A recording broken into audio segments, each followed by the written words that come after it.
The heavy torque wrench slipped, the shock of the impact traveling up Coralie Finch's arm and settling as a blinding spike of pain just behind her eyes. The air smelled of burnt silicon and chilled hydraulic fluid, the specific sickening perfume of catastrophic internal fracture. She tasted the fine static dust coating the inside of her respiration mask, a flavor of high-voltage paranoia. 300 meters below the operational deck of the crippled fleet carrier Icarus, there was no gravity stabilization, only residual spin. Coralie hung inverted in the wreckage of the primary engine core, secured by a single magnetic lanyard to a shattered girder. Every movement was a struggle against the ship's erratic, groaning rotation. Her immediate directive was simple: isolate the remaining power conduits and retrieve the central processing unit of the 0K inertial damper. The official report blamed the damper's failure on a coordinated enemy kinetic strike during the Sector Gamma 7 retreat. Coralie's damage control assessment team, however, operated on a simpler, older premise: metal does not lie, people do. She braced her boots against a floating fragment of bulk plating, fighting the rotational drag. The damper's casing, built from proprietary neutronium alloy, was designed to withstand thermal collapse. Yet here it was, peeled back like sun-dried aluminum. This was not the work of a single torpedo. This was systemic internal failure, amplified by stress that should never have reached this component. Finch, status on the CPU.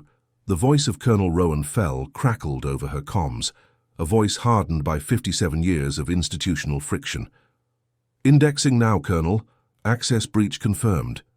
It wasn't kinetic, Rowan. The mount tolerances were outside standard deviation by almost 2.5%. This entire assembly was vibrating itself apart long before the Nomara fleet even hit the warp-out marker. Coralie's voice was strained, the exertion leaving her short of breath. The heat radiating from the dead core was giving her the headache of a brewing fever. A sigh, dry and heavy as pulverized concrete, came over the encrypted channel. Finch, file the report as structural collapse due to proximity blast shockwave. That's the authorized narrative. The authorized narrative is why 30,000 personnel died in this sector, Rowan. Coralie forced the ratchet into a lock position. If I report that the flagship was running on substandard signed-off components, it doesn't just change the casualty count. It changes the name on the operational failure report. They nailed Kalen for cowardice and incompetence. I need to know if he was fighting the aliens or fighting the procurement office. There was a long silence, filled only by the sickening squeal of shifting metal above them. Coralie imagined Rowan in the relative safety of the command shuttle, face tight with political exhaustion. Commander Kalen was executed, defiled, by the Nomara for statistical inevitability, Finch. That story is closed. We are concerned with recovery, not archaeology. Retrieve the unit. Exit fast. Understood, Colonel. Recovery procedures initiated. Coralie didn't argue further. She knew the institutional boundaries, but the 0K damper CPU was the truth written in machine code. It contained the real logistics logs, the maintenance sign-offs, and the component sourcing receipts. The complete, ugly paper trail Xylos claimed was humanity's downfall. She wrestled the CPU free. It was the size of a grown man's torso, cold and heavy. As she secured it to her harness, she noticed something small, almost invisible, tucked into the thermal dampening foam. A second, older memory stick, secured by nothing more than grey adhesive tape. This was not standard issue. This was unauthorized data storage, a ghost log. Coralie's fingers, raw from gripping the tools, trembled slightly. This was the mark of a veteran soldier preparing for institutional betrayal. Someone, perhaps Kalen himself, had known the official log would be sanitized and had hidden the real story. Rowan, I have the unit. Retrieving now. She clipped the primary CPU to the recovery winch. Before climbing out, she palmed the secondary stick, sliding it deep into a zippered pocket of her utility harness, feeling the sharp, cold plastic against her ribcage. This was theft and potentially treason, but survival had long ago overwritten her professional ethics. Climbing through the debris field was less traversal and more surgical extraction. She moved through the skeletal remains of the deck plates, past the chilling outlines where life support consoles had vaporized. The whole ship felt like a tomb slowly rotating into the vacuum. Coralie was constantly aware of the hum of high-voltage static charge in the air, a physical manifestation of residual energy, ready to leap out and incinerate her. Once back aboard the command shuttle Librarian, the shift in environment was jarring. The air was pressurized, clean, and smelled only faintly of fresh plastic and solvent. Coralie felt heavy and dirty, saturated with the decay of the Icarus. Rowan Fell was waiting by the main data intake console, his face a roadmap of deep ethical compromise. He took the 0K CPU without a word and immediately plugged it into the encrypted scanner. "Scan initiation, 72 seconds, Rowan muttered, watching the chronometer. He didn't look at Coralie. "Did you see anything else down there, Finch? Anything anomalous?" Coralie wiped the grease and sweat from her forehead. The pain was still hammering behind her eyes. "Standard operational debris, Colonel. High incidence of component failure, consistent with stress amplification due to substandard materials in the primary assembly housing. The report will use the term unavoidable battlefield damage," Rowan reminded her, his voice devoid of judgment, merely stating policy. "Noted." The 72 seconds stretched into an eternity. Coralie leaned against a structural pillar, focusing on her breathing, trying to mask the adrenaline spike that the unauthorized log had caused. The data stick burned a tiny hole of defiance against her skin. The scanner display flashed green. Rowan pulled the official drive and examined the preliminary findings with practiced indifference. "There it is," he said, tapping the display. "Component failure 35% probability, caused by high-energy pulse. We file this, the inquiry closes, and we secure the necessary replacement budget for the next carrier cycle. Clean and simple." Coralie pushed off the pillar, fighting the urge to snatch the data stick from her pocket. "Rowan, the failure rate for that model damper is 0.004%. Even accounting for combat conditions, that makes the 86% probability of systemic sabotage far more likely than a coincidental pulse strike. Probability is administrative conjecture, Finch. Necessity is political reality." Rowan sighed, rubbing the bridge of his nose. "I liked Kalen. He was rigid, yes. But he believed in the hierarchy. He died because he believed the system would back him up. It didn't. He died because the system sold him out." Rowan looked up then, his eyes locking onto hers, a tired, strategic look that saw exactly what she was hiding. "You think you're finding justice, Finch. You're only finding the paperwork. And paperwork is what killed Kalen. It will kill you faster than any Nomara fleet." "I need to know what he hid," Coralie pressed, ignoring the warning. "Did the failure orders come from Strategic Command? Was this entire sector sacrificed to cover a budgetary shortfall?" Rowan didn't answer. Instead, he turned his focus to a minor readout on the screen. A fractional energy spike reported 48 hours before the main engagement. "Look at this, Finch," Rowan said, pointing. "This is the true anomaly. 48 hours prior to the Gamma-7 collapse, Kalen rerouted 2,000 kilograms of specialized material from the Icarus stores. The official manifest calls it thermal regulator paste, routine if oversized." Coralie leaned closer, her exhaustion briefly forgotten. 2,000 kilograms. That's enough to coat a destroyer. Where was it routed? Rowan typed in a query. The result flashed on the screen, cryptic but chillingly specific. Destination civilian relief vessel, Cassandra. Jurisdiction, Outer Rim. Unclaimed Sector 12. The Cassandra was an unregistered humanitarian vessel, Rowan explained, his voice dropping to a near whisper. It was carrying refugees, 200,000 souls displaced by the early sector conflicts. They were technically illegal non-combatants. The supply drop was a severe violation of Operational Statute 47 Delta, which dictates that military resources must not be allocated to non-institutional undocumented personnel during active engagement periods. Coralie stared at the screen, a knot tightening in her stomach.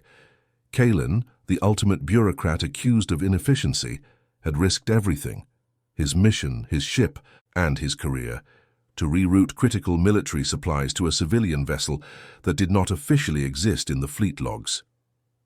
"He didn't send them thermal paste, Rowan," Coralie realized, the words catching in her throat. He rerouted the component materials necessary to repair the Cassandra's primary warp drive. He sacrificed his duty here to give them a chance to escape.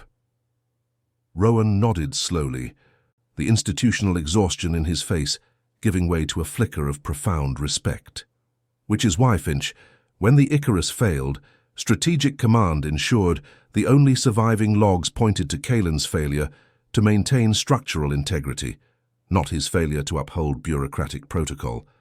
He leaned in close, his voice dangerously low. The Nomara said we are bureaucrats who yearn to be heroes. Kalen chose the yearning over the paperwork, and they erased him. Now there is one last crucial piece of information missing. Where did the Cassandra go? If they survived, they carry the only true eyewitness account of the betrayal. And the institutional forces that destroyed Kalen will be looking for them too. Coralie felt the cold plastic of the unauthorized memory stick in her pocket. The weight of 200,000 lives, now reliant on Kalen's final act of defiance, settled heavily upon her shoulders. She had traded the truth of the past for the impossible burden of the future. I need access to the Outer Rim Transit Network data, Colonel, Coralie said, her voice steady despite the tremor in her hands. Rowan shook his head, looking utterly spent. You don't need access, Finch. You need to stop. We have fulfilled our orders. He turned to the main console, hitting the transmission button that would send the sanitized report back to Central Command. The Sector Gamma 7 incident is closed, Rowan stated officially, the words a knife twisting in the dark. But I did just run an unauthorized search query on a deep-range transit beacon in Sector 12. The signal is weak, almost 20,000 light-years away, and it's moving.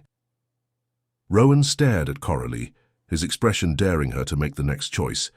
It's not transmitting a distress code, he added, a cryptic warning. It's broadcasting a single, looping administrative cipher, a requisition form for high-grade thermal paste, signed off by a Commander Kalen, 2 cycles after he was declared deceased.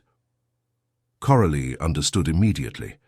Kalen had not only ensured their survival, but had left a trail that only someone willing to break protocol would follow. He had weaponized bureaucracy. She finally pulled out the hidden memory stick. The injustice was not just what they did to him. It was the fact that the fight had never ended. The librarian needs a deep space overhaul, Coralie said, her eyes fixed on the distant coordinates. We are requesting a 24-hour autonomous patrol profile for unscheduled component retrieval. Rowan looked away, already halfway back into the safe confines of his political armor. A request denied. We are low on fuel. We run on emergency reserves, Colonel. We leave in 20 minutes. Coralie didn't wait for his permission.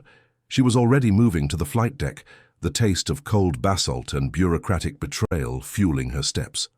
The universe hated misplaced paperwork, but she realized with chilling certainty that it hated human empathy even more. She had a ghost's logistics trail to follow, and 20,000 light-years to travel on fumes. The moment the Colonel's transmission signal indicator stabilized from orange to solid green, confirming the sanitized report's transmission to Central Command, the small command shuttle. Librarian felt impossibly smaller. Coralie could hear the deep, mechanical exhalation of the ship's primary ventilation system, a sound like a tired old man sighing. The air, which had briefly smelled clean, now held a faint, acrid metallic taste, the residue of institutional compromise. Coralie was already strapped into the pilot's chair, the controls cool and familiar beneath her gloved hands. Rowan Fell remained standing by the console, his posture a testament to 30 years spent balancing ethical grey with career longevity. He looked less like a military officer and more like a high-grade logistics auditor who had just signed off on a massive, fraudulent insurance claim. 20 minutes is impossible, Finch, Rowan stated, his voice flat, devoid of real heat. Fuel reserves are at 43%. An outer rim sweep requires a minimum of 62% under standard operational procedure. You will be submitting a violation of 4 separate regulations before we even clear the sector debris. Coralie ignored the procedure violation count and focused on the navigation display. The projected route to Sector 12 was a thin, agonizing line stretching across a sea of unverified deep space. The coordinates were based on the faint, moving beacon Rowan had detected, Kalen's deliberately absurd trail of breadcrumbs. "We have two options, Colonel," Coralie said, her eyes scanning the pre-flight diagnostics. "We run the numbers, wait for the mandated refueling request to be approved, a process that involves 3 independent committees and a minimum delay of 72 hours, and watch the Cassandra vanish into the void. Or we launch now, utilize the emergency reserve optimization matrix I built last cycle, and hope we hit the sector before they initiate the next microjump." She felt the ghost of the unauthorized memory stick pressed against her skin. She had inserted it into the secondary analysis port while Rowan was transmitting the official report. The data transfer was slow, protected by Kalen's paranoid encryption layers, but one single compressed file had already surfaced. It was labeled Procurement Manifest, Quarter 034. "The matrix is unauthorized, Finch. It bypasses the thermal safety lockouts," Rowan countered, his hands sliding deep into his utility pockets. "The thermal safety lockouts were already bypassed by a substandard 0K damper, Colonel. Safety is irrelevant. Survival is imminent," Coralie shot back, the words biting. She ran a self-diagnostic, watching the main capacitor readout flicker ominously. The ship was functioning, but the machinery felt strained, humming with low-grade anxiety. Rowan finally moved, stepping closer to her chair. The overhead lighting cast deep shadows under his eyes, making him look ancient. "You haven't grasped the situation, Coralie. We are not just chasing refugees. We are exposing a rot that runs from the Sector Fleet Admiralty straight through to the Central Procurement Office. Do you remember Ensign Brenner?" The name was a low blow, sharp and sudden. Coralie froze, her fingers hovering over the ignition sequence. Brenner. A single fleeting memory. The smell of stale synth coffee and the metallic, almost sweet aroma of ozone hanging in the briefing room. Brenner, young, earnest, pointing to an inventory sheet for a critical hull plate replacement on the supply cruiser, Dauntless. "The specifications are wrong, sir. They sent grade 4 instead of grade 7. It won't hold under a delta wave pressure fluctuation." Kalen, the commander, had listened, checked the triplicate forms, and filed a query of non-compliance. Brenner had died 3 cycles later, when the Dauntless suffered a catastrophic hull breach during a minor skirmish, a breach exactly where the grade 4 plating had been installed. The official report cited unforeseen atmospheric stress. The query of non-compliance had been marked resolved, budgetary constraint justified. "Brenner was transferred for insubordination," Coralie stated, reciting the official closure narrative. Her voice was too tight. "Brenner was transferred to the morgue," Rowan corrected, his tone chillingly precise. And Kalen learned the hard way. He didn't just fail to uphold protocol when he saved the Cassandra. He made a tactical choice, sacrifice the flagship, expose the fraud, and save 200,000 lives who were just numerical liabilities to Strategic Command. He chose humanity over the paperwork. Rowan leaned closer, his breath smelling faintly of sterile ship air and something darker, like fear. "The paperwork is coming for us, Finch. When Central Command sees the resource expenditure for the Icarus investigation, they will inevitably cross-reference the unauthorized supply drop on the Cassandra.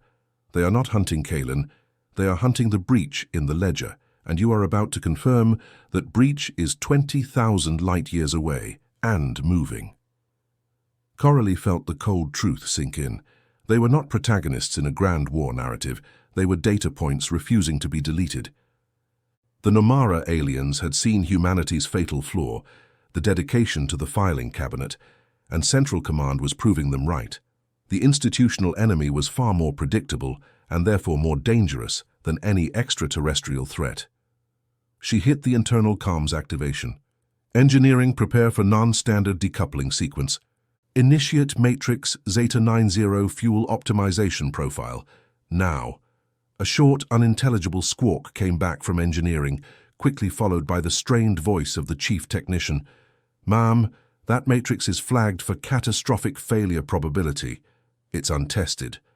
"I am overriding the flag," Coralie responded immediately, channeling Kalen's rigid, bureaucratic control into the service of insubordination.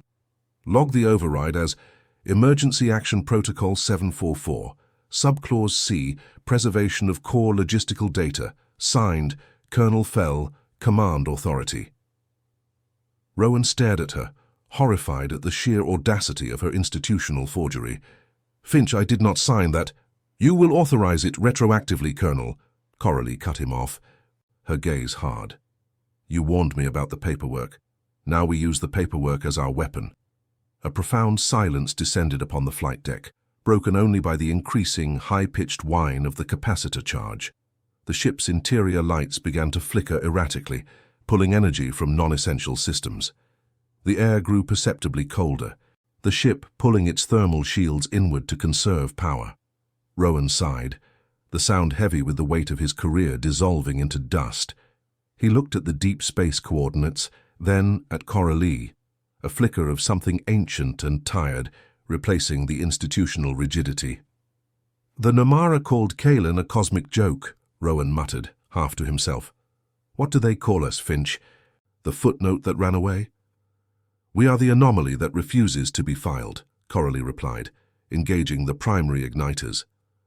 The deck beneath them vibrated violently, a deep, bone-jarring rattle as the shuttle fought to break free of the Icarus wreckage. The small data file from Kalen's ghost log finished decryption on Coralie's secondary screen. It wasn't a report or an analysis. It was a single archived communication manifest, dated exactly 5 cycles before the Icarus failure. It showed an outgoing message from Commander Kalen to Strategic Command, requesting immediate emergency deployment of 27 fully functional escape pods for the Icarus crew. The response visible on the screen was succinct, cold, and devastating. Query denied. Reason: allocated resources require mandatory Forms 35A and 35C to be filed prior to distribution. Forms received as incomplete. Kalen had requested salvation for his crew, and they were denied because the request forms were deemed incomplete. 30,000 people died over missing paperwork. The injustice of it hit Coralie like a physical blow, a hot rush of nausea that made the cold, shaking ship suddenly unbearable. This was the pure, distilled bureaucratic betrayal Xylos had prophesied. The librarian roared, a sound of strained metal and desperate energy consumption, and violently detached from the carrier. Coralie slammed the navigation vector to Sector 12. Warp signature imminent, Finch. You're pushing the core too hard, Rowan warned, clutching the structural frame. I know, Coralie grit out. Her vision was momentarily blurry from the G-forces. I need to know what's on that stick. The encrypted log completed its full download just as the warp signature coalesced around the librarian. It was a complete manifest of the Icarus's internal component sourcing, cross-referenced with vendor invoices, signed off by the highest levels of the Central Procurement Office. The evidence confirmed it all. Grade 5 alloy sold as Grade 7, substandard plasma conduits installed across the fleet, and systematic material downgrades to cover institutional theft. But the final line of the decrypted log was the most damning of all. It was a single, high-priority communication from Strategic Command, sent 24 hours before the Nomara engagement, directed to Commander Kalen alone. Operational priority, reclassification, Sector Gamma. 7 designated as expendable asset. Do not engage enemy forces. Maintain decoy formation until full asset retrieval from adjacent sectors is complete. Order to be filed under Temporary Administrative Failure Protocol. Coralie felt the ship leap into the void, the sudden violent transition of physical tearing sensation. Kalen had not only been sabotaged by substandard materials, he had been ordered to sacrifice his entire fleet to buy time for political assets elsewhere under the guise of an administrative failure. We have achieved warp synchronization, Colonel, Coralie announced, her voice trembling with cold rage and the sheer strain of the unauthorized jump. Rowan looked at the glowing blue-white tunnel outside the viewport, then back at the console where the full horror of Kalen's sacrifice was laid bare. Now we run on fumes, Finch, Rowan whispered, and the only thing we have more of than empty fuel cells is evidence. Coralie nodded, already plotting their trajectory. She had traded one cold metallic prison for another, the cold basalt tomb of the Nomara mothership for the cold, infinite vacuum of space, pursued by the cold, calculating vengeance of the system. She had to find the Cassandra. She had to deliver the truth. But first, she had to navigate a 20,000 light-year journey using a matrix designed for catastrophic failure. The secondary screen flashed a warning. Fuel cell integrity, marginal. Expect 50% efficiency reduction. Coralie gripped the controls, the cold plastic of the memory stick a talisman against her side. She realized Kalen hadn't been fighting the aliens, or the bureaucrats, or even himself. He was fighting the statistical inevitability of extinction, and he had left the fight to her. She began to calculate the necessary course adjustments, knowing that every fraction of a percentage point in their trajectory would be the difference between salvation and cold, unfiled death. They were deep in the darkness now, and the only light was a stolen spark of rebellion. The cold plastic of the memory stick was a flimsy shield against the cold void. Coralie gripped the controls, the tremor in her hands amplified by the librarian's strained vibrations. Every sensor readout was screaming, but she tuned them out, focusing only on the calculation of the trajectory correction. Kalen had provided the data on systemic failure. Now she had to build a survival path around institutional corruption, using the evidence of that corruption as her map. The Matrix Zeta 90 was designed to extract every joule of energy from the fuel cells, effectively turning 4 liters of plasma into 7. The system was hyper-efficient, but it pushed the substandard primary capacitor, the one bought using fraudulent invoices in Kalen's file, to the breaking point. "We need to flatten the curve, Finch," Roenfeld urged from the tactical station, his voice tight. "The core temperature is spiking. We are going to melt the conduits. If I flatten the curve, we drop out of warp in 3 minutes, and the Cassandra outruns us by 7 light-years," Coralie countered, running 3 parallel simulations. "The plasma flow is irregular. I'm rerouting auxiliary life support power to compensate for the thermal fluctuations. This gives us 60 more seconds of stability." She executed the maneuver. The lights dimmed further, and the recycled air became perceptibly thinner, colder, forcing a deep burn in Coralie's lungs. This was the intelligent move, trade comfort for speed. But the system, built on compromise, resisted intelligence. Instead of stabilizing the plasma conduits, the sudden spike of power to the substandard capacitor initiated a vicious feedback loop. The smell of frying circuitry hit Coralie immediately. Hot copper and burning polymer insulation, thick and chemical. A high-pitched metallic shriek erupted from the engineering deck below them, quickly followed by a blinding, uncontrolled discharge. A jagged arc of raw electricity, blue-white and thick as a man's forearm, burst from the main power conduit running along the rear bulkhead. It slammed into Coralie's armored flight chair with the deafening snap of superheated air. Coralie screamed, a sound swallowed instantly by the ship's internal chaos. The jolt traveled up her spine and exploded behind her eyes.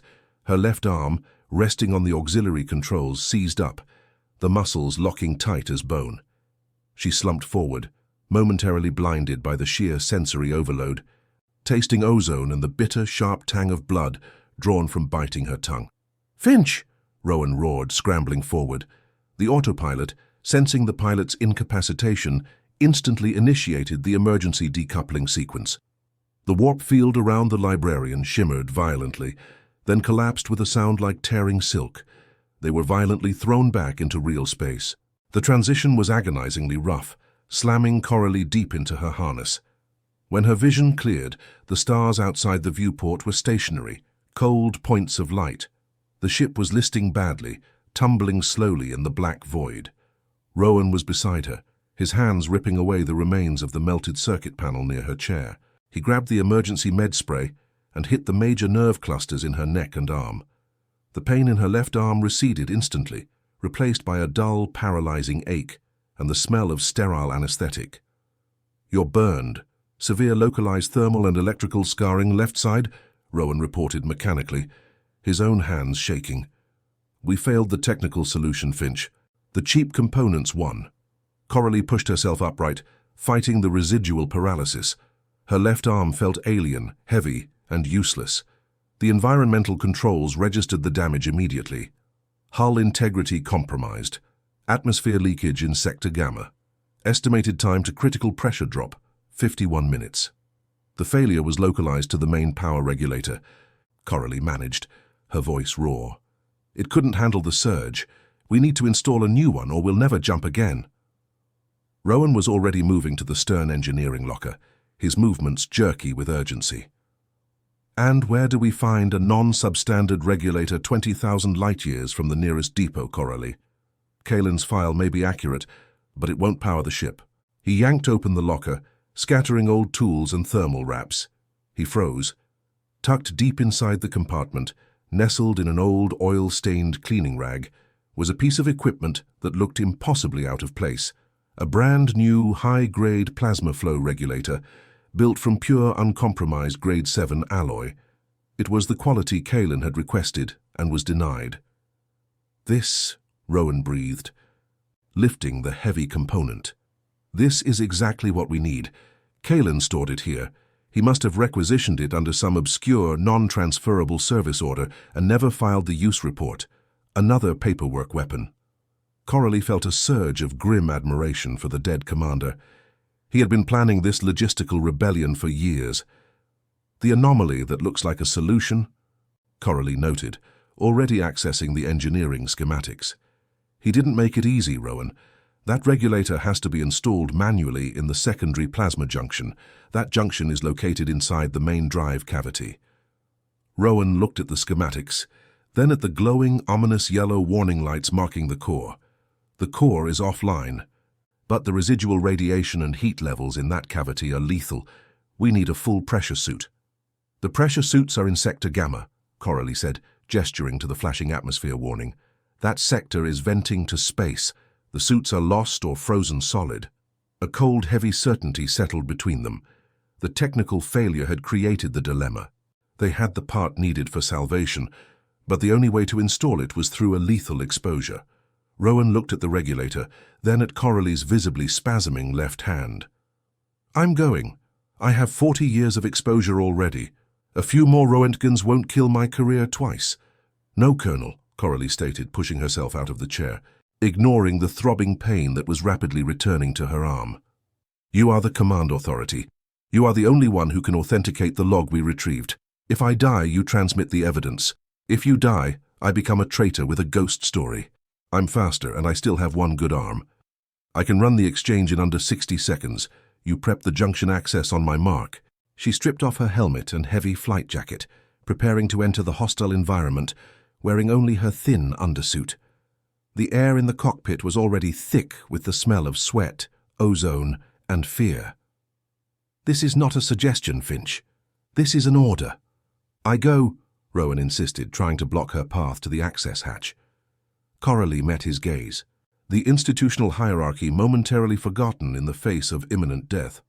Colonel, if we wait another hour, Central Command's Deep Space Reconnaissance Array will triangulate our emergency warp-out signature. They will send the hunters. We are a liability they must erase. Kaelin gave us one move, the regulator. I will make that move. She slammed her fist into the hatch release mechanism. The hatch slid open with a hiss of escaping cabin air, revealing a dark, claustrophobic tunnel leading to the core junction. The heat rolling out of the cavity was immediate, searing, like stepping into a furnace. It smelled of burnt grease and residual plasma. 20 seconds to access the junction point, Coralie instructed, grabbing the regulator from Rowan. It felt cold and heavy, a core of uncorrupted metal in a universe of plastic fraud. Prep the override sequence now. She crawled into the tunnel, the thin material of her undersuit offering zero protection against the scorching hot walls. The pain was instant and deep, a hot, burning pressure across her abdomen and chest. She moved with desperate speed, focusing only on the coordinates in her mind. Rowan watched the monitor, his face pale and covered in a fine layer of sweat. 10 seconds until junction, he muttered, his fingers flying across the external controls. Coralie reached the junction point. It was a tangle of black, melted wiring and glowing red metal. She gripped the defunct regulator, pulling with all her strength against the residual magnetic lock. The heat was so intense, it felt like liquid fire on her skin. She heard a faint, high-pitched ringing in her ears, the first sign of acute radiation exposure. "Accessing," she grunted, the muscles in her uninjured right arm straining. The broken part came free with a sharp grating sound. She instantly shoved Kalen's new regulator into the cavity, locking the coupling ring with a desperate turn.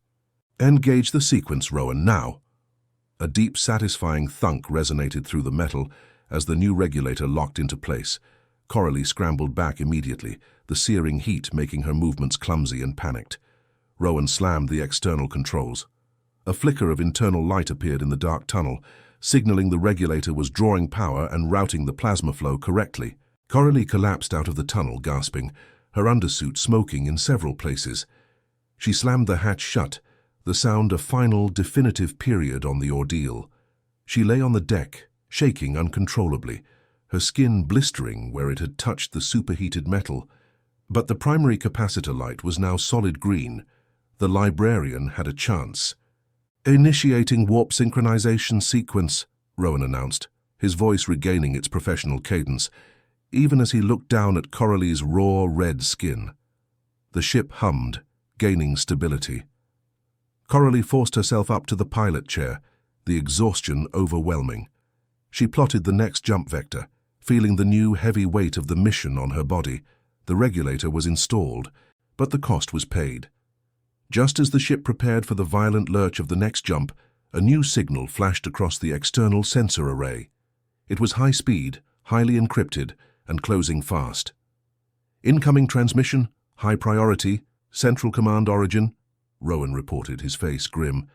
"They found our signature, Coralie. They were faster than 72 hours. He analyzed the data stream. "It's not a general broadcast, it's a targeted communication, encrypted military channel. It's a fleet order, Finch, directed to a single vessel." Coralie squinted at the readout, ignoring the dizzying effects of the pain and radiation. The vessel designation was chillingly familiar, a name whispered in the shadows of the military academies, the ship designed for silent, long-range institutional cleanup. Vessel. "The Scythe," Rowan read aloud, his voice barely a whisper. "Mission parameter, retrieval of high-value logistical data and neutralization of all unauthorized personnel. Target sector, 12. The Scythe was the institutional executioner, optimized for speed and stealth. It meant Central Command was not just watching, they were actively hunting. They had escaped the statistical inevitability of the Nomara, only to run headlong into the cold, calculated logic of their own species. The only difference was that the Scythe did not require a 9-page manifest to deliver death. "Warp signature imminent," Coralie said, her voice strained. "They are 30 minutes behind us. They know our destination." She gripped the controls, her right arm aching from the effort of holding the ship steady. She didn't look at Rowan. She looked into the endless dark tunnel of the void. She had a functioning warp drive and a logistical ghost leading her forward, but behind her, the paperwork had finally grown teeth. The librarian tore itself through the void, the warp transition a fresh agony across Coralie's raw skin. Every surge in the plasma flow felt like a white-hot rake scraping her scorched ribs.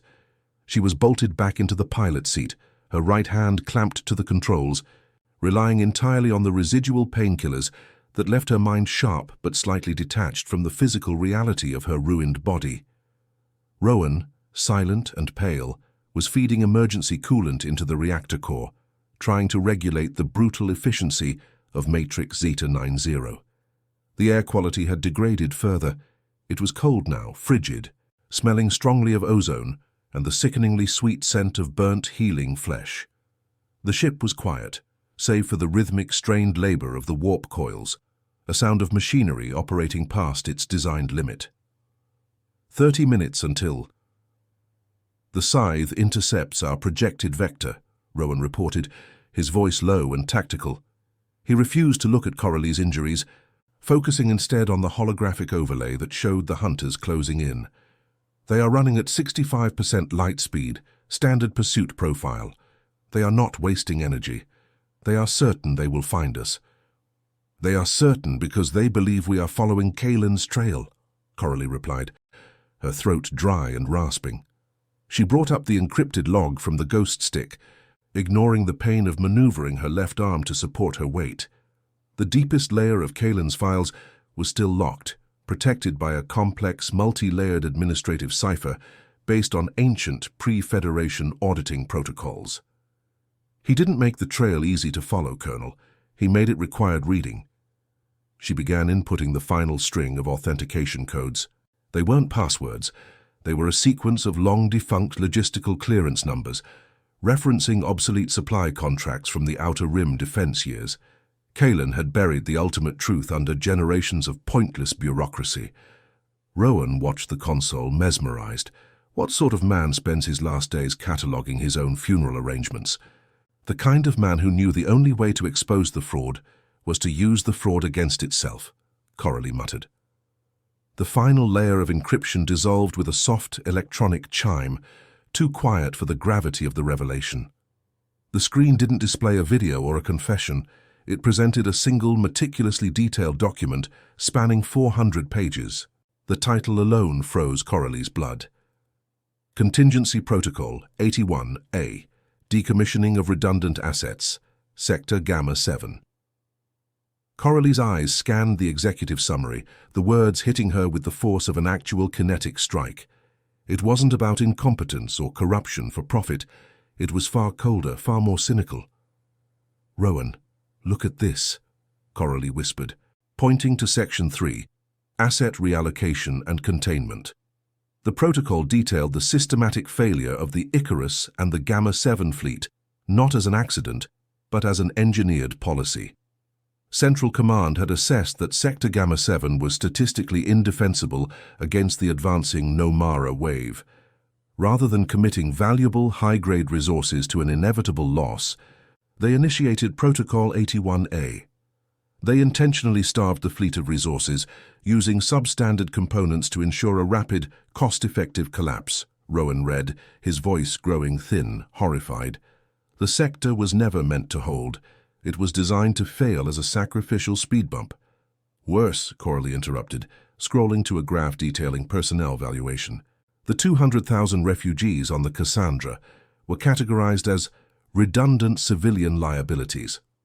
The protocol stipulated that they were to be contained, destroyed, during the initial engagement phase to prevent resource drain and the spread of chaos in the inner sectors.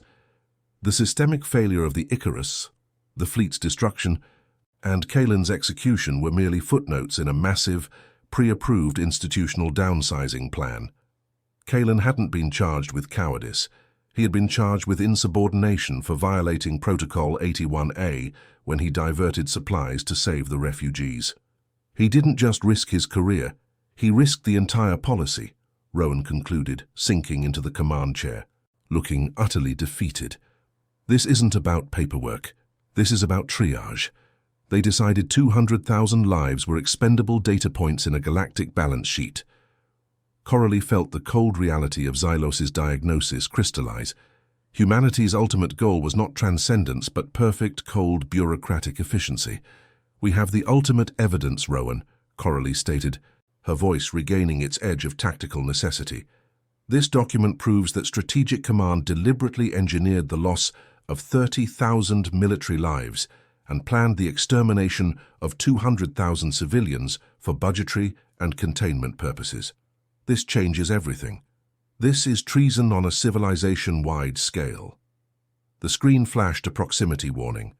The Scythe had executed a short micro-jump, cutting their 30-minute lead down to 12. The impossible dilemma hit Coralie immediately. If we continue on Kalen's cipher trail to Sector 12, the Scythe will find the Cassandra immediately upon our arrival. They will neutralize us, seize the data, and destroy the refugee ship before anyone knows they existed, Coralie explained, rapidly calculating vectors. "We save the evidence, we condemn the 200,000. If we divert, we save the Cassandra, but the Scythe catches us, and this protocol is erased forever," Rowan countered, rubbing his temples. "Kalen sacrificed everything for this information, Finch. To run now voids his final act."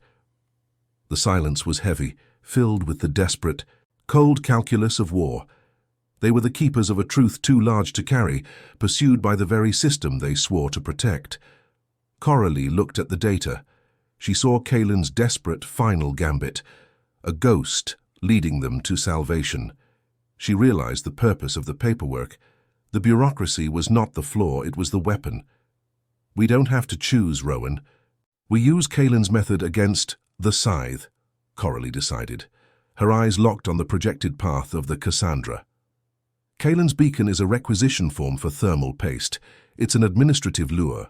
We need to make the Scythe believe they found the paperwork, while the real assets, the people, disappear.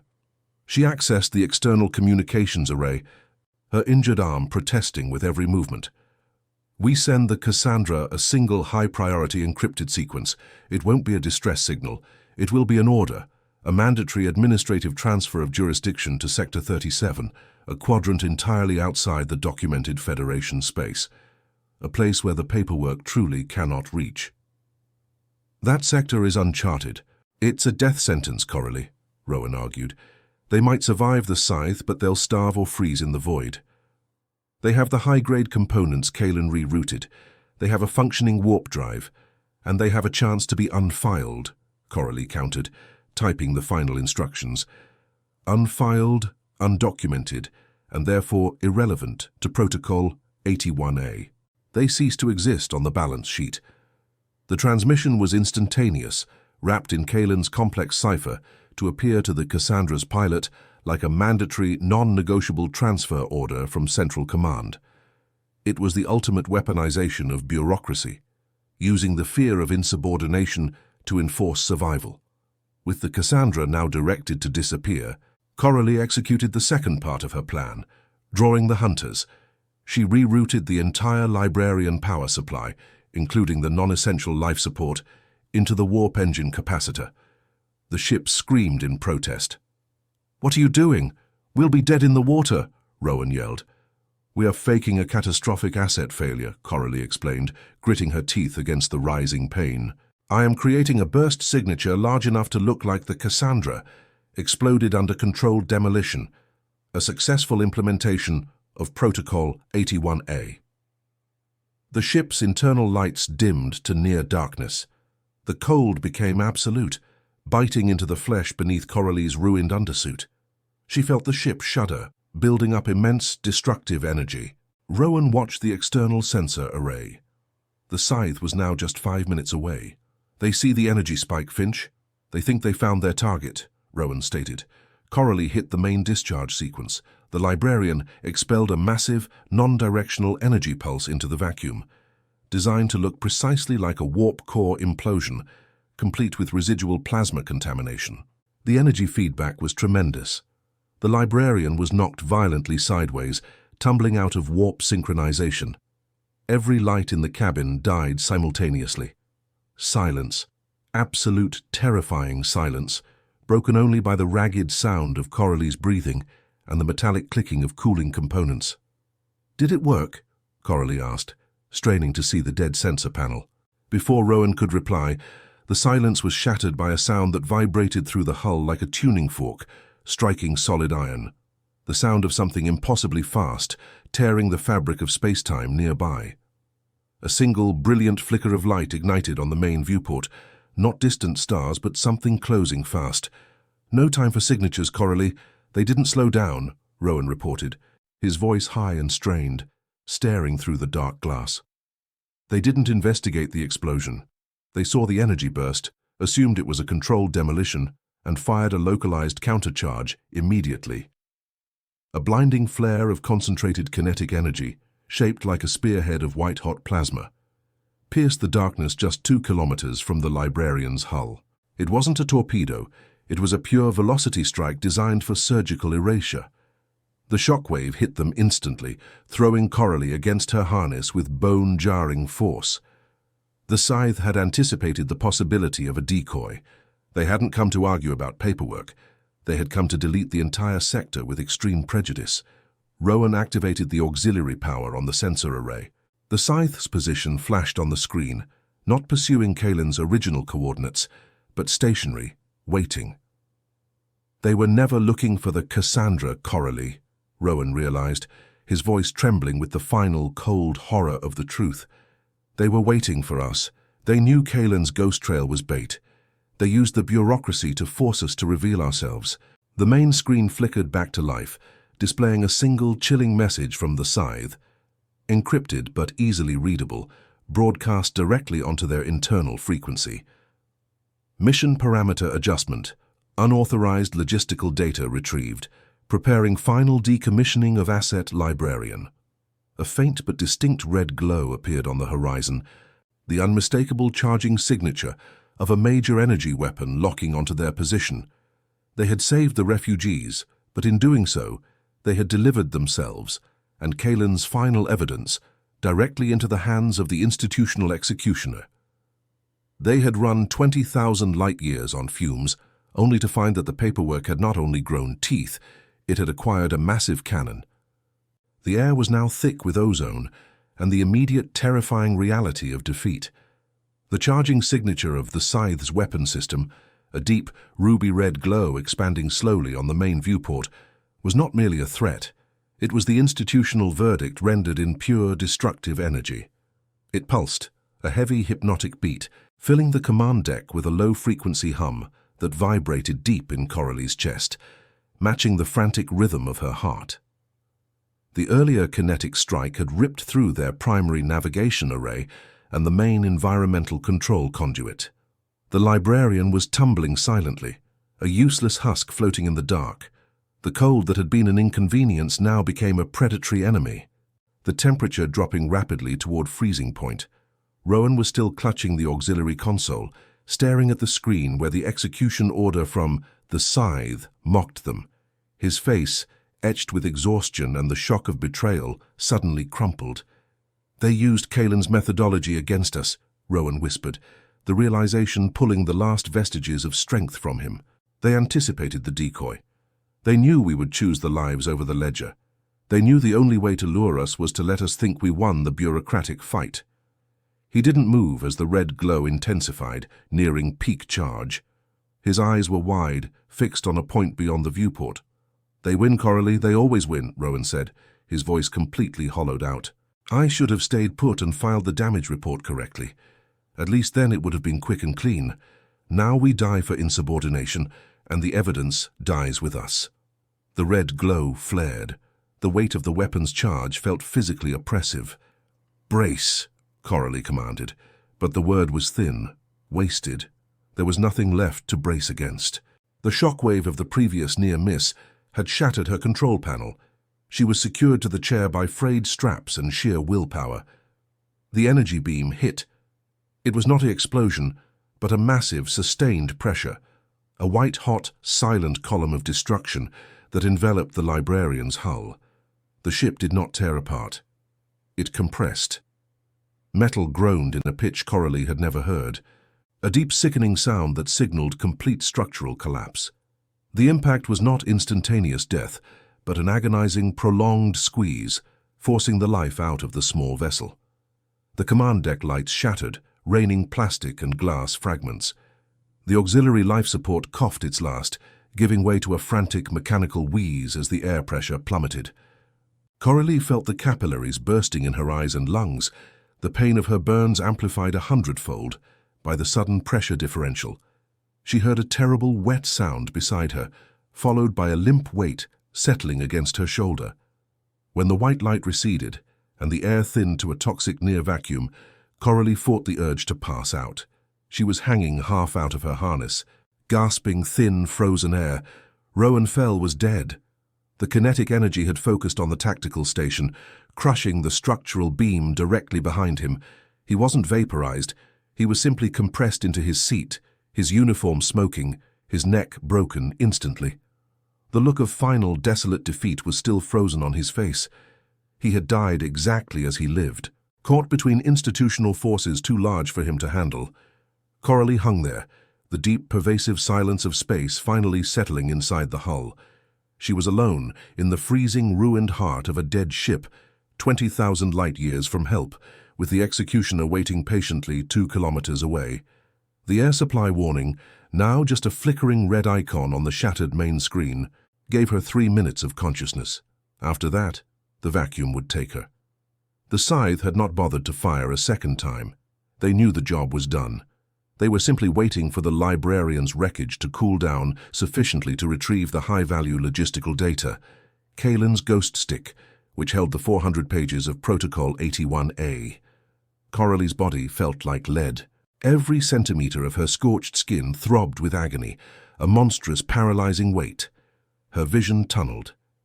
She had saved the Cassandra, but she had lost the evidence, the pursuit, the ship, and her only ally. The sheer exhaustion of the failure was worse than the physical pain. She had tried to beat the system not with fire and courage, but with its own weapons, bureaucracy and stealth. And the system had simply waited, then crushed her with the efficient, predictable force of institutional logic. She closed her eyes, letting the cold seep in. She was no better than Kalen, driven by the pathetic human need to prove a point, to file the complaint, to leave the definitive paper trail. Xylos was right. They were the universe's aggressive librarians, and she had just paid the ultimate fine for an overdue book. She was not a hero. She was just another corpse, soon to be categorized and logged under Asset Decommissioning, Unscheduled, Type 3. It didn't matter. A small, cold voice whispered in the back of her mind, a voice stripped of adrenaline and pride. The refugees are safe. You succeeded in the one thing Kalen risked everything for. You saved the lives. But the evidence of the crime, the proof that the Federation was willing to sacrifice its own to maintain a profitable balance sheet, was about to be seized and erased forever. The institutional lie would continue unchecked. Kalen's sacrifice, Rowan's compromise, her own crippling injuries, all for nothing, absorbed into the administrative void. Coralie felt the cold metallic tang of despair, heavier than the dead weight of Rowan beside her. Her eyes snapped open, focused by a sharp spike of pure, defensive survival instinct. She had 3 minutes, 2 minutes, and 40 seconds. She knew the Scythe's operational profile. Designed for stealth and surgical strikes, they adhered rigidly to high-value recovery protocols. They would be sending a single armored recovery drone, a data seeker, to breach the hull and retrieve Kalen's memory stick. The drone would require 3 things to operate: proximity, hull integrity scans, and a clean data signature confirming the target was fully neutralized. Coralie looked at the ghost stick, still lodged in the secondary port, humming faintly. The stick contained the Protocol 81A document. She didn't have the strength to fight or to run. She had only one move left, and it was the most desperate gamble of all. She had to use Kalen's final administrative paranoia against the hunters. She knew the security protocols for high-grade data recovery. The data seeker drone would not initiate internal breach procedures if the data signature reported as corrupted or compromised active transmission. The protocol demanded absolute data security before retrieval. Coralie used her right hand to activate the internal broadcast sequence. She was aiming for a long-defunct, low-band frequency used only for emergency diagnostics of old-model lifeboats, a frequency Central Command auditors had deemed redundant and non-essential in their last 3 reviews. She began typing, slowly, painfully, her fingers cold and stiff. She wasn't sending the document. She was sending a fragment of the data disguised as a continuous, looping administrative error report. Report error 404 beta. Asset corruption imminent. Request immediate field audit of Protocol 81A. Origin, active zone. The goal was not to broadcast the truth, but to signal a bureaucratic problem. If the Scythe detected an active transmission or a data integrity warning, they would immediately abort the retrieval drone deployment. Protocol 03 Gamma dictated that compromised data must not be handled by automated systems. They would have to send a human team in a full recovery vessel, which would take at least 10 minutes. 10 minutes was enough time for her to execute the secondary, impossible part of her plan. The internal warning light flickered rapidly, 2 minutes remaining. Coralie forced herself to look at Rowan's compressed body. She needed his badge. His command authority was the key to overriding the last functional system on the librarian, the secondary thruster fuel injection port. She reached across the jagged console, the effort pulling a choked cry from her lips. Her burned skin tore in several places. She wrestled the colonel's security badge free from his charred uniform, the plastic cold against her bleeding hand. She crawled to the stern console, the weight of her injured body dragging across the freezing deck plates. The pain was a suffocating shroud, turning the simple act of movement into a nightmare of fire and ice. 1 minute and 30 seconds. She reached the thruster override panel, slammed Rowan's badge into the reader, and injected the authentication code. She bypassed the standard safety limits. She was not planning a jump or a turn. The librarian carried a standard load of 1,500 kilograms of propellant for its reaction control thrusters. Coralie was rerouting the entire mass of that highly volatile chemical propellant not to the thrusters, but to the external plasma exhaust vent, the one partially shielded by the derelict wing structure. The internal comms crackled back to life, the speaker damaged but clear. It was a cold, synthesized voice from the Scythe. Designated Asset Librarian. Halt all unauthorized transmissions. Drone retrieval sequence initiated. Failure to comply will result in complete thermal ablation. Coralie ignored the threat. They had spotted the administrative error. 50 seconds, she typed the final command. Vent propellant, maximum force. Detonation on contact with residual plasma field. This was the core failure of Protocol 81. A. The cost-cutting that used substandard, unstable propellant chemicals that were extremely prone to secondary ignition. She wasn't just throwing fuel away, she was throwing a volatile, self-detonating bomb. Coralie slammed the final key. The ship groaned, a massive internal suction drawing the propellant from the tanks. Drone retrieval aborted. The Scythe confirmed, the synthesized voice betraying a hint of confusion. Data signature compromised. Executing human boarding protocol. 10 minutes required. Coralie had bought herself time, but she was still 3 minutes from death by vacuum. She looked at the exit hatch, 30 feet away. She couldn't crawl that distance in time. The deck shuddered violently as the massive cloud of volatile propellant exited the librarian, impacting the latent plasma field left by the Scythe's first attack. The resulting blast was instantaneous, silent in the vacuum, but felt inside the hull as a colossal physical hammer blow. The shockwave slammed the librarian violently away from the Scythe, sending the crippled ship spinning uncontrollably into the deep void. The blast achieved 2 goals. It destroyed the evidence of the Scythe's waiting position, and it threw Coralie clear of their immediate sensor range. But the force of the detonation was too much for the already compromised hull. A section of the main bulkhead, weakened by the plasma attack, tore open completely. The air rushed out in a single, painful, sucking gasp. Coralie felt the crushing pressure drop, a final unbearable squeeze on her skull. The pain was replaced by numbness, the cold a consuming, absolute dark. The last thing she registered was the final flickering icon of the ghost stick on the console, still broadcasting its administrative error loop before her vision went black. She was now drifting, unfiled, into the cold, strategic silence of deep space. Her escape was not an action. It was an accident of physics driven by a desperate technical flaw. She had traded the crushing weight of institutional failure for the lethal vacuum of the unknown. Before we proceed, log your entry. Which country or planet are you watching from right now? The commander is tracking every active signal. The fractured bulkhead spat Coralie into the vacuum. The sudden explosive loss of pressure ripped the last tattered remnants of her harness away. She was not sucked out. She was launched, a disorganized human projectile accelerated by the violent decompression, spinning rapidly into the cold, strategic silence. The wreckage of the librarian shrank instantly, a monument of shattered plating and sparking conduits, rotating away into the abyss. Her 3 minutes of consciousness had elapsed before she cleared the immediate debris field. The cold was instantaneous, absolute, freezing the moisture in her eyes and lungs, stopping the pain by replacing it with a deep, paralyzing numbness. She drifted into sensory oblivion, the administrative error loop still broadcasting its frantic, useless plea into the silent dark. Coralie awoke to a low, rhythmic beep, a sound entirely separate from the deep, structural silence of space.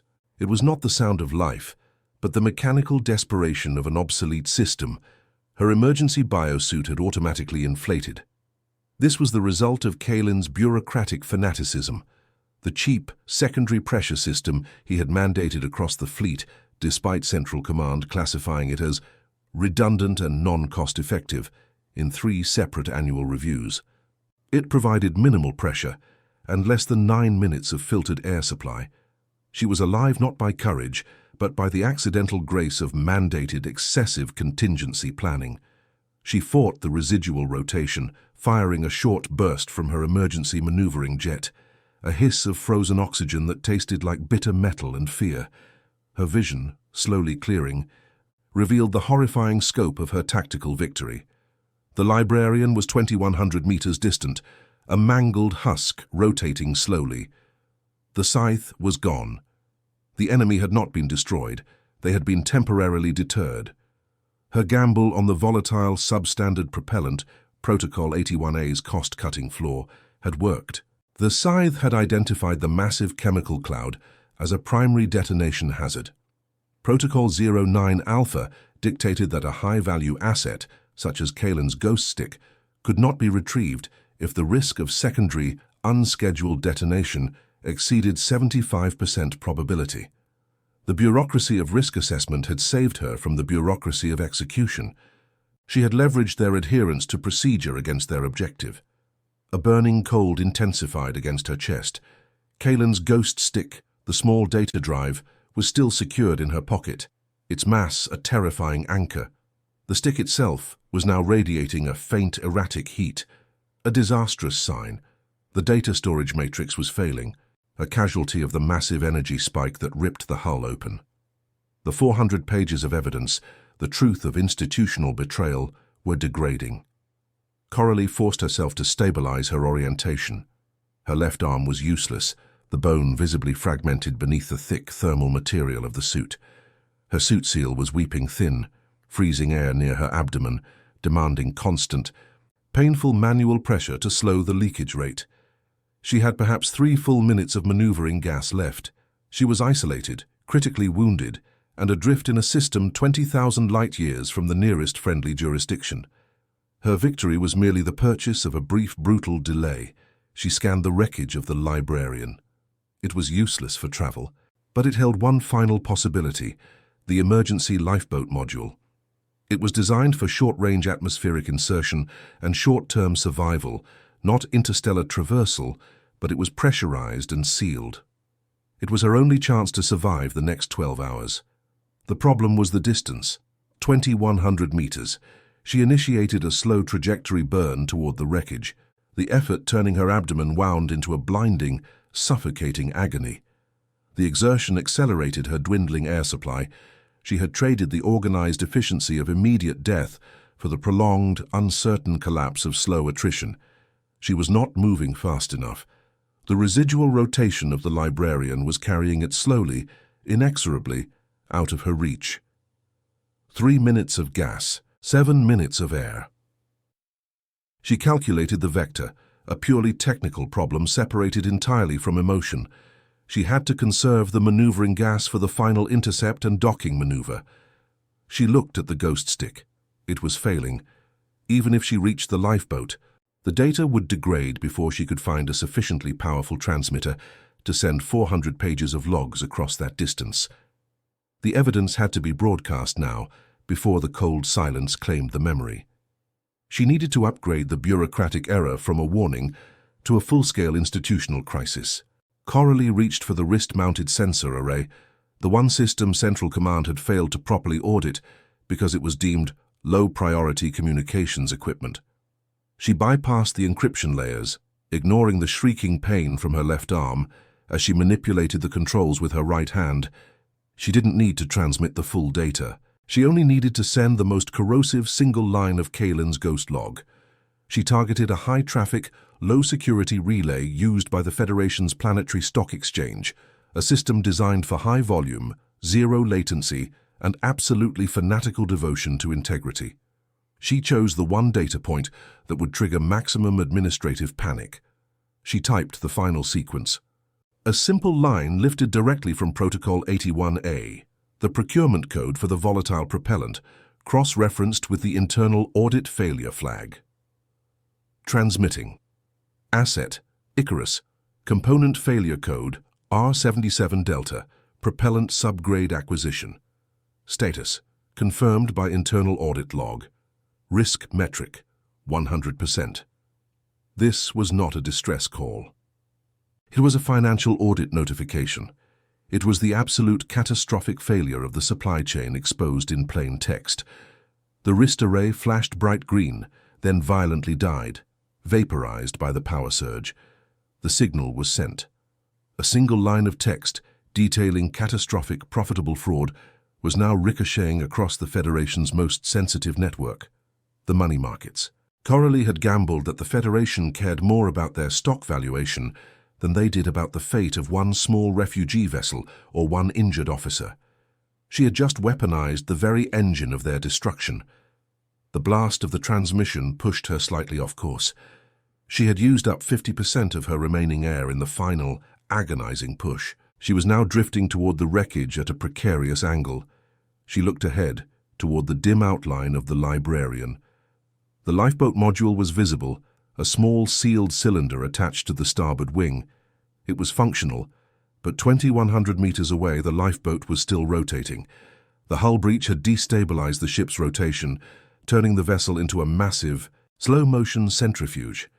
She realized with cold, dreadful clarity that even if she reached the hull, docking would require the precision of a master technician and the stamina she no longer possessed.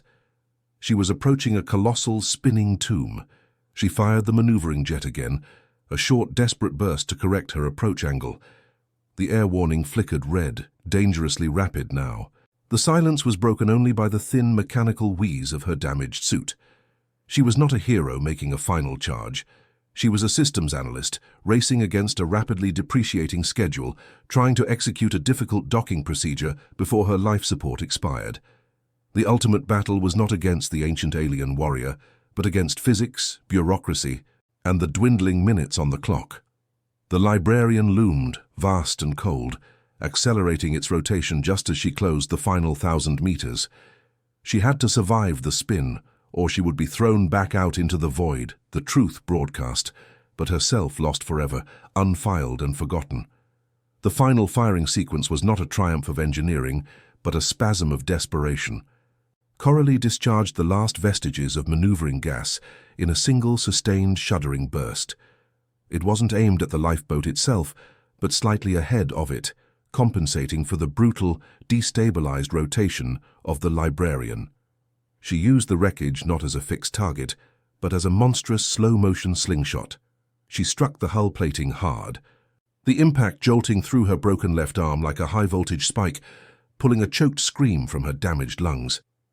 The emergency suit beeped, a frantic, mechanical accusation. Air supply critical.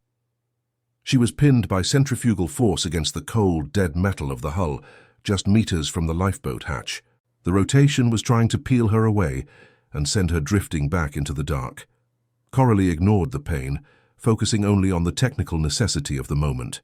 She extended her good arm, the joints grinding stiffly, reaching for the manual lock override of the lifeboat module. The hatch seal broke with a wet, heavy hiss, sucking her immediately inside. The change was abrupt. From the cold vacuum and thin, wheezing air to the sterile, pressurized heat of the emergency capsule. The smell was of fresh plastic and ozone, the manufactured promise of temporary survival. She slammed the outer hatch shut, sealing the mechanism with a violent twist of the lever. The interior lighting was dim, emergency red. The quiet was absolute. The mechanical wheeze of her damaged biosuit stopped, replaced by the deep, consistent hum of the lifeboat's internal filtration system. She lay on the deck for 60 seconds, doing nothing but breathing the clean air, letting the systemic shock recede. Her arm throbbed, but the internal bleeding from the suit breach seemed stabilized. Survival had been achieved through mechanical stubbornness, not human skill. Coralie forced herself up, settling into the pilot's seat. The console before her was minimal: atmospheric controls, trajectory projection, and an ancient low-bandwidth comms array. It was designed to reach a nearby orbital station, not cross 20,000 light-years. She realized finally what she had lost.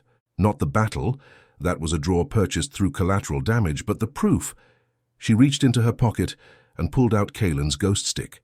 It was still warm, radiating a sick, erratic heat. The thermal dampening foam was peeling away.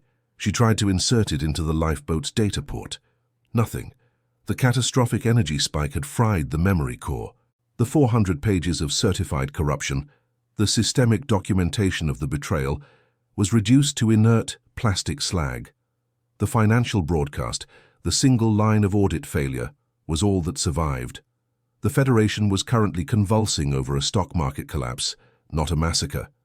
The bureaucratic truth had been weaponized, the human truth had been incinerated. She ran a full systems check. The lifeboat had 24 days of life support, 5% fuel reserves, and no offensive or defensive capabilities. It was a glorified storage canister, presently tumbling through deep space, still attached to the slow, rotational drift of the librarian.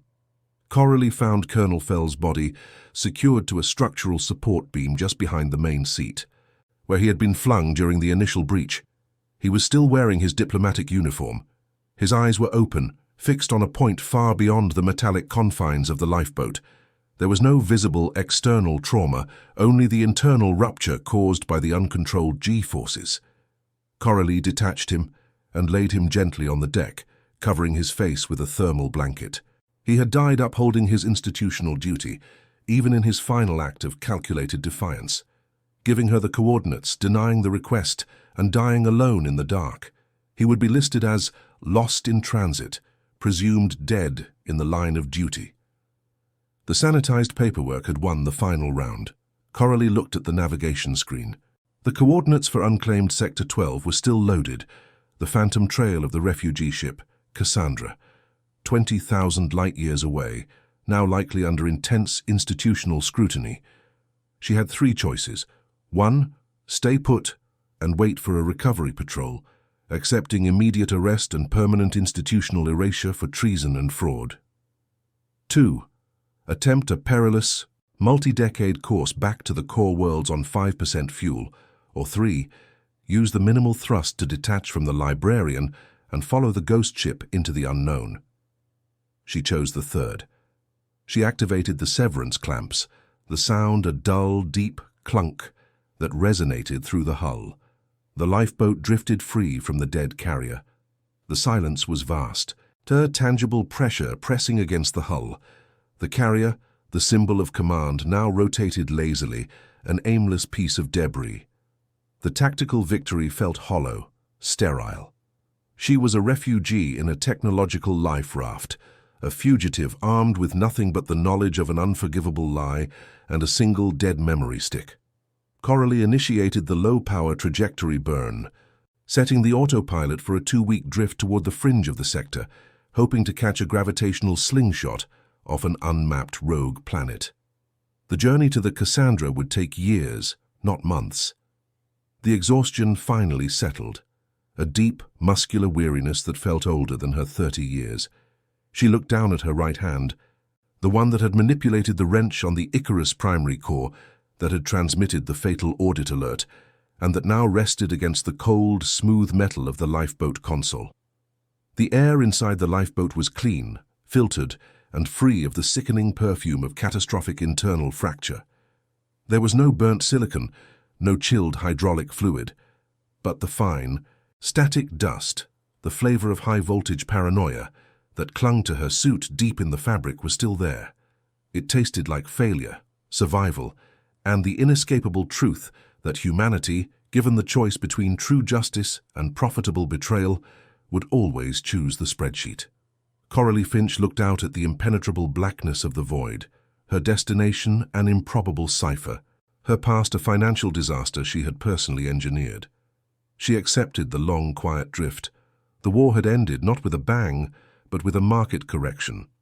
We didn't fight the aliens because we were courageous or necessary.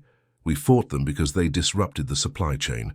The heavy torque wrench never slipped again, because the real structural damage was always internal. This story is now part of the archive. Subscribe to help preserve future transmissions, and share this episode with someone who still believes in science.